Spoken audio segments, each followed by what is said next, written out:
Support comes from the Missouri Forest Products Association, saluting Earth Day on April 22nd with an ongoing commitment to help offset carbon emissions with sustainable harvesting of Missouri forests. Details at choosewood.com. Welcome to St. Louis on the Air. I'm Sarah Fenske. Tonight, a new group of students begins medical school at Washington University. And these aren't future physicians. They are instead members of the general public who've enrolled in an 8-week course from a desire to learn more about medicine, advances in treatment, and general health. WashU's mini medical school is now in its 20th year. It's so in demand that it's grown to include 3 different series every year. Each is capped at 110 students, and each series consistently sells out.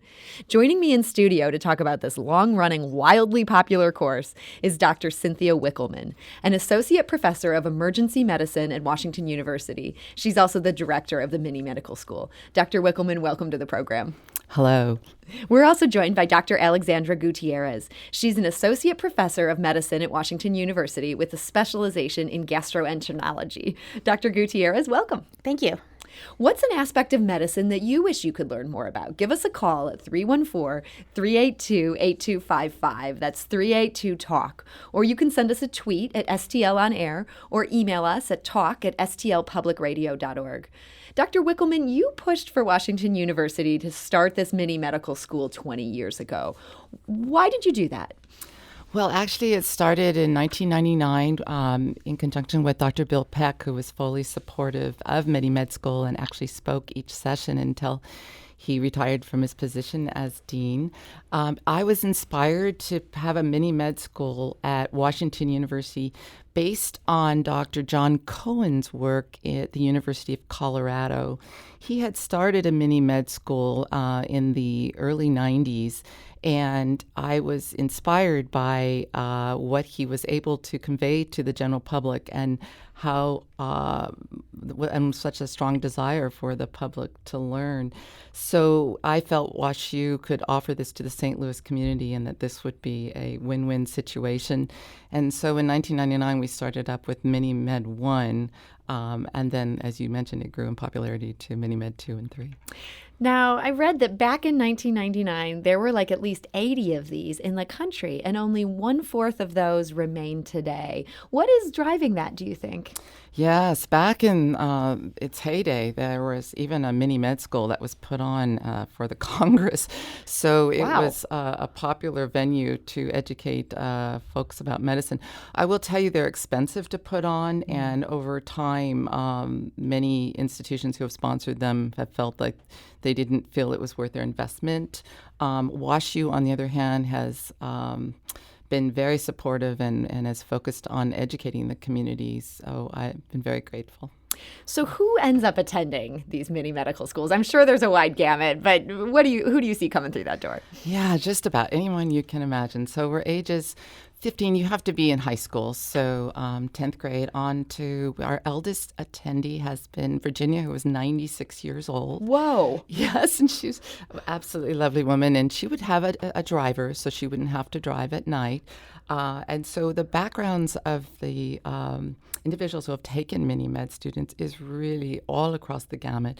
We have your individuals who are in healthcare who are interested in learning more about medicine, but we have stay-at-home moms, we have architects, we have massage therapists, we have CEOs, we have accountants, we have a really great gamut, and they've traveled a very long distance to attend mini med school. From how far away? We've had people drive from Jefferson City, from Sikeston, Missouri. We had a lovely woman from Chicago that would take the train down, and then she would attend mini med school, wait till the 4 a.m. train went back up to Chicago, and she was just, Catherine was amazing. She would do this for the sessions of mini med school, and I just felt so bad for her to have to sit there and wait up all night for the next train. Yeah, that's an amazing commitment. It is an amazing commitment. And to think of just driving from Jefferson City or, we have an individual from Joplin, the hours in the car is really extensive, and we're so impressed of the effort they make to attend mini. Now, Dr. Gutierrez, you've been an instructor at this mini medical school. What do you think inspires people to put in that level of commitment that they'd be taking a 4 a.m. train, for example? I think some of it is the quality of what's being taught. You have experts in multiple fields. These are the top-notch educators and physicians taking care of patients. And someone has an opportunity to sit there for an hour and learn about a specific disease process, meet patients that have this disease who are very open and willing to share their stories. What an incredible opportunity to learn. And I think that's what drives people to come back, and not only to attend Mini Medical School once, but come back year after year to hear the different stories. So you see repeat students here. Absolutely. On one level, that seems like that would present quite a challenge. I know from my father being an educator, he loves that he can just teach the same course that he has refined. He gets to keep doing the same thing to the high school seniors every year. It sounds like you guys have to mix this up. But remember, things change. That's the beauty of medicine. Every single day, there's something new coming out with disease processes. So even if the slide deck per se is the same, the beauty is the lectures are different, and certainly the content changes with new medicines and new therapies on the market. So no two lectures are ever going to be the same. So give us an example of a course that might be a class that you do one evening. What do students learn and observe? Like, what happens during that class? Well, we could talk about the one that Dr. Gutierrez teaches at, and she's been doing it since about 2010, I think. So you're a veteran. She's a veteran, and a beloved veteran. So Dr. Gutierrez speaks on inflammatory bowel disease, and she has a presentation for about 35 minutes, and then she introduces one of her lovely patients, and they really are remarkable individuals, and they share their stories, and then we open up to questions and answers, and then we follow with a second topic, and this year it's on prostate cancer, and so we'll talk about prostate cancer, the latest in diagnosis and treatment, and then we have a patient, and that's the way MiniMed 3 is shaped, and that is the Thursday night course, and we do change up our topics. Each year we have some of our favorites return, and then we bring in new topics for MiniMed 1, 2, and 3. And so in the average class time, there ends up being sort of 2 topics in that evening. And they're there for an hour and a half? It's 7 to 9 p.m. Oh, so 2 hours. And then we have a lot of labs. So when we have labs, we often go longer. So you have labs. Tell us, what do you let? I would not trust a person like myself in a lab environment. So how do you do this with a layman? So with a layman, we have a suture lab and a laparoscopic lab. And this also sounds very frightening. Well, we don't use animal products, but we have a foam that mimics skin, and we have suture materials that the instructors are surgical residents, and we have the laparoscopic instruments, which is not too far from what Dr. Gutierrez uses, and the students will try using them in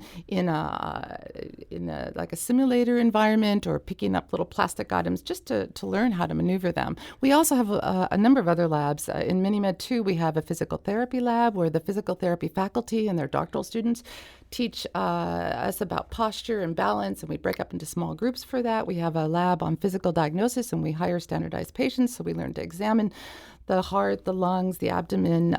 We also have a chance to do anatomy lab, where we have the organs that are brought in from the anatomy lab, both the normal and abnormal, and you can glove up and have a chance to learn from that. We have a CPR certification. We have a microsurgery lab where you can actually learn to do surgery through, just to use the instruments through a microscope, which is actually very difficult. So it just gives you an idea. I'm starting to get a sense of why this is so popular. This is kind of an amazing gamut of things that you're teaching people, and it's kind of one-stop shopping. Dr. Gutierrez, I see you nodding. Yeah, so it's interesting. I think that it's such a great opportunity to be able to speak about topics that otherwise you wouldn't be able to in the community. Who has a chance to suture when you're at Walmart?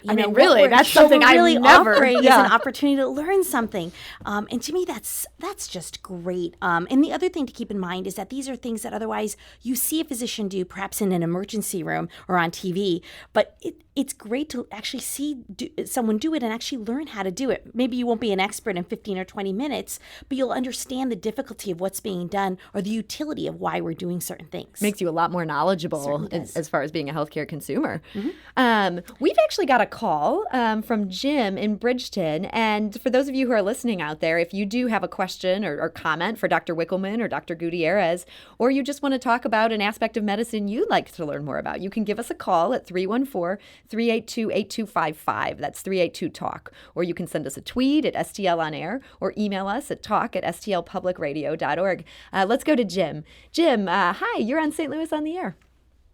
Yes, good afternoon. Thank you for having these really excellent physicians on the show. It's very interesting.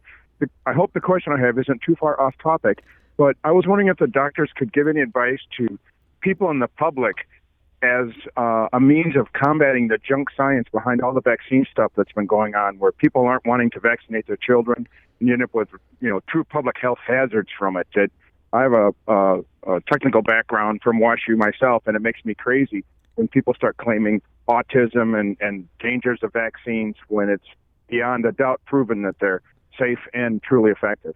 Jim, thank you so much for that call. I'd say that question is actually on topic because you're talking about how do you educate the public and combat these misperceptions. Dr. Gutierrez?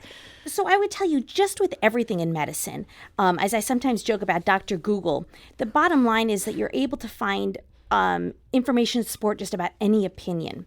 The question is, what type of information are you receiving?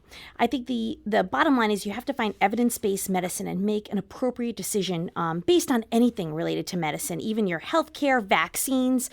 I actually often recommend that patients speak to their physician directly. I genuinely think that most physicians practice evidence-based medicine and should be able to give you an answer that's appropriate in regards to vaccines. I think fighting this Dr. Google idea is a big problem because there is no vetting of information on the internet. There's just information out there. So I think it serves us well to try to find websites that will give us the appropriate information and not just go to any random website. So I often recommend you look at the organization that's sponsoring a website and giving you that information. I often will recommend the Mayo Clinic has wonderful websites, but often different organizations. So the American Academy of Pediatrics actually has a great stance on vaccines and the risks associated with vaccination or the lack thereof.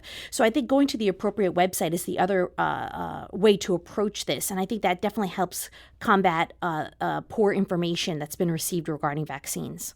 It almost becomes a question of media literacy. Okay, well, thank you so much for that call, Jim, and thank you for that answer, Dr. Gutierrez. Dr. Wichelman, I found myself thinking, you explained a wide gamut of things that you're letting the students do. What ends up being the most popular thing? What do they most get excited about? Oh, that's a hard question to answer. I would say some of the top three would be the suture lab is very popular, as are the other labs I described, but we also have tours, and so we have a tour of the NICU, the Neonatal Intensive Care Unit, which is very popular. The patients when they come in, so MiniMed, maybe I should just kind of explain. MiniMed 1, we change the topics, and we have a suture lab, and MiniMed 2, we have the lectures and the labs and then the tours, and then in MiniMed 3 we bring patients in each time. So when we bring patients, the students love to hear from the patients. I can see how that would be an exciting part. We need to take a quick break. We'll be back shortly to continue this conversation with Dr. Cynthia Wichelman and Dr. Alexandra Gutierrez of Washington University's Mini Med School. This is St. Louis on the Air on St. Louis Public Radio, 90.7 KWMU. Support comes from the Missouri Forest Products Association, saluting Earth Day on April 22nd with an ongoing commitment to help offset carbon emissions with sustainable harvesting of Missouri forests. Details at choosewood.com. And now back to our conversation about Mini Medical School. We've been talking to Dr. Cynthia Wichelman, who's an associate professor of emergency medicine and director of WashU's Mini Medical School, and also Dr. Alexandra Gutierrez. She's an associate professor of medicine at Washington University who specializes in gastroenterology. And we're joined now by Zanetta Richardson. She's a patient of Dr. Gutierrez who suffers from ulcerative colitis. Zanetta, welcome to the show. Thank you so much for having me. Have you attended WashU's Mini Medical School? What was your experience? Give us a call at 314-382-8255. That's 382-TALK. Or you can send us a tweet at STL on air or email us at talk@stlpublicradio.org. Now, Zanetta, for those of us who don't know about your condition, ulcerative colitis, what does that mean basically? Basically, ulcerative colitis is a form of inflammatory bowel disease, and in my case, it is I have ulcers kind of in my colon that kind of go up and down, and it depends on I guess, and I'll go to Dr. G, the severity of it. Sometimes it's in a lower part of my colon. Sometimes it could go up further up, and I've all the way up at times when I'm really into a flare. And how do those flares end up affecting your life? Well, it's something that is it's totally disruptive of your life. You're kind of in the home, or you're out, and you always have to be, for lack of a better word, aware of where a restroom is. Yeah. Gotcha. It is one of those diseases, and that's one of those things that, people a lot of times don't want to talk about. But yeah, that's something for me in my daily life for a long time before I achieved clinical remission. I always had to be aware of that with my surroundings. And you're a young woman. Is it hard? Is it surprising, I guess, when you have to explain this to people? No, I'm dealing with this really serious condition. It took a while for me to be able to explain it because I couldn't wrap my head around it myself. It took a while to get diagnosed. And then when I was diagnosed, going and reading, and I did do the Dr. Google thing, which you're of course supposed to do. So, I freaked myself out, and then I just sought out some great information from organizations like the Crohn's and Colitis Foundation. And I just started writing questions down to ask my doctors, okay, what are we going to do? What's going to be our next steps? And, how does this work? And how am I going to live my life? Everything became a new normal, basically. This is a chronic thing, so how am I going to live my life in the face of this disease? Mm-hmm. How did you end up getting involved then with presenting to the mini medical school?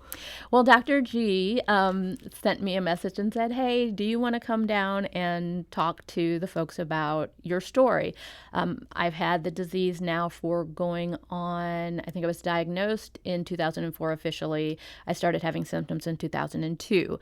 And my disease journey has been kind of a roller coaster. We were in a really severe place at one point, and God willing, thank God, I've bounced back from that, and I'm in great shape now. So she's like, come and share that story. So I was happy to, very happy to. And Dr. Gutierrez, what is it about Zanetta that made you choose her to ask to present? Aside from Zanetta's eloquence, it's also her story. It's the story of somebody who is young, who's impacted by this disease. And that, to me, makes a humongous difference. I want people to understand that this disease is not something that is far away. It's not somebody who's 50 miles away. It's your neighbor. And I think 10, 15 years ago, we wouldn't speak about it. But I think now colon cancer, colitis, using the bathroom regularly, I think that has become much more mainstream conversation in our own lives. And I want people to not be fearful of talking to their physicians about their problems. Is it hard to get your students past that factor of saying, ick, I don't want to talk about bowel movements? So it's funny, I probably say yes, but you make a joke out of it. As I sometimes say, if you do it in a lighthearted way, everyone's very willing to speak about it. And we'll come up at the end of we always ask questions at the end of each presentation. People will say, hey, you know what? I want to talk to you because I've been seeing a lot of blood. Who should I speak to about this? So it's actually really nice to be able to open up that conversation. It's great if it's about ulcerative colitis or Crohn's, but I'm happy to talk about the regular GI tract. And that is one thing that's very nice. People feel almost as if everyone in the classroom of 120 are their family, but they're willing to open up about their problems with each subspecialist. And I think that's a great opportunity to speak to a physician one-on-one, really, in a classroom. Zanetta, has it helped you to give these presentations? I know you've done this now a couple times. What do you get out of it? Well, I love just spreading the message about inflammatory bowel disease and of my particular disease, ulcerative colitis, because a lot of people, they just don't know. Even still, all these years later, people don't know. They may have kind of heard of Crohn's, but when I say I have ulcerative colitis, they're like, well, what is that? And then I kind of give maybe the little short answer. So going to somewhere like mini medical school and just being able to explain the disease from a personal standpoint, Dr. G is very good about going in and explaining it from, the clinical standpoint. This is what it looks like, and, with the slides and everything. And then I can just go in and say, this is how the disease has affected me. These are some of the, instances that I've had with, in the hospital, out of the hospital, some scary things, maybe facing colon removal surgery before a new medicine came out. Mm-hmm. And that's another great thing about being able to speak at the mini medical school over the years. When I first started speaking, the medicine that I take now that has me in clinical remission was not available then. Oh, wow. So a true advance. Yes. Yes, and that's So that's nice to have some happy endings to tell students. Absolutely. And it's funny, Zanetta, I remember that before this medicine had come on the market, we were, as I like saying, we were going around that toilet bowl. Zanetta was close to losing her colon, unfortunately. Wow. So that's what a huge impact the new medicines on the market make, is truly to offer the patients an opportunity to go into remission so their disease is quiescent with no disease activity. So it really does make a huge impact, the new research that's being done on biologics and many of the new medicines coming out on the market. I'd like to go to the phone lines. We've actually got a caller who has taken MIDI Medical School. I was hoping to get someone just like this. David calling from Florissant. Hi, you're on St. Louis on the Air. Yes, thank you. I took the mini-med courses 1, 2, and 3. It was about 6 or 7 years ago, and I highly recommend them. It was a very, very good learning experience. It very, very good at expanding any knowledge about medicine and complications and all sorts of things. My greatest experience with it actually was when Dr. Wichelman asked me to read her bio in front of one of the classes that she was actually speaking at. Okay. And this is a little bit of a sideline, but that was the largest group of people that I had ever spoken in front of. Oh, okay. And that actually it changed my life. That's amazing. It helped you sort of get over a fear of public speaking, or? Absolutely. I was frightened at the time, and I thought, well, I've got to do this because this mini medical school is such a great thing, and it deserves me getting over my fear of speaking in public. Dr. Wichelman, you changed David's life. What do you think of that? Hey, David. Hello. That is so kind of you. But I'm so glad that you enjoyed Mini Med, and it's really nice to hear from you. My favorite class was the anatomy class. My favorite class in high school was biology, and I was really excited to see those cadavers, to actually peer inside the human body. And the manuals that they use to dissect the body with the direction manual. It was totally fascinating. The whole course is very good. I would highly consider taking it again if I weren't so busy. One of these days I will. Well, David, that's great. Thank you so much for that testimony. I'm so glad that you called in. Dr. Wichelman, overall, what makes people sign up for this course? Do you have any sense of that? Yes, over the years, I hear a number of factors why individuals take mini-med. Mostly it's to learn about medicine. They have an interest in the body. They want to know more about what symptoms they may be having or a friend might be having, or how to help a friend who has a certain disease. And also a lot of people tell me they go home and can't wait to discuss what they learned with their family and friends or at work the next day. Now, this course, it does cost $185, and while that might sound like a lot, that's for 8 weeks, and as you say, these are 2-hour sessions. Based on, all the people involved in this, WashU has to be losing money on this. Well, we certainly don't make money on it. It is really a labor of love, I think, from all aspects. And you said WashU also throws in dessert? Oh, yes. That's part of the fee? Yes, we have delectable desserts and a digital syllabus, and the tours and the labs are all included with that. No, it's. I think it's personally, I think it's a good bang for your buck. But I think another aspect of why people take it is a lot of fun. I mean, people like Dr. Gutierrez make you laugh out loud, and you know how clear she's speaking about ulcerative colitis, and you can imagine the two of them, Zanetta and Dr. G, really make it a very educational, informative, and fun experience. I could see that this could be a great combination, you two up there talking about it. I can also see how it could get funny, but does it ever get scary or too sad? So I will tell you that we have had people share, they've wanted to speak about the illnesses they have, and then some of them are terminal. And so, yes, we do have some, it's real life. We show graphic photos, we warn you beforehand, but that's also something to be aware of.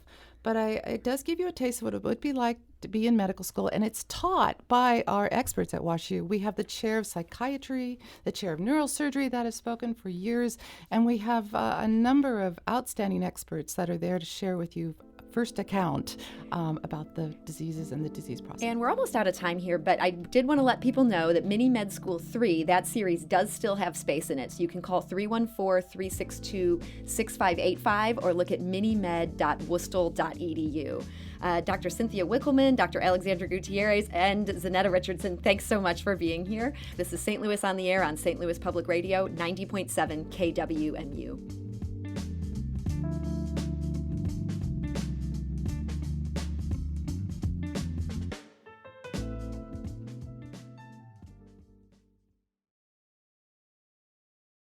Support comes from the Missouri Forest Products Association, saluting Earth Day on April 22nd with an ongoing commitment to help offset carbon emissions with sustainable harvesting of Missouri forests. Details at choosewood.com.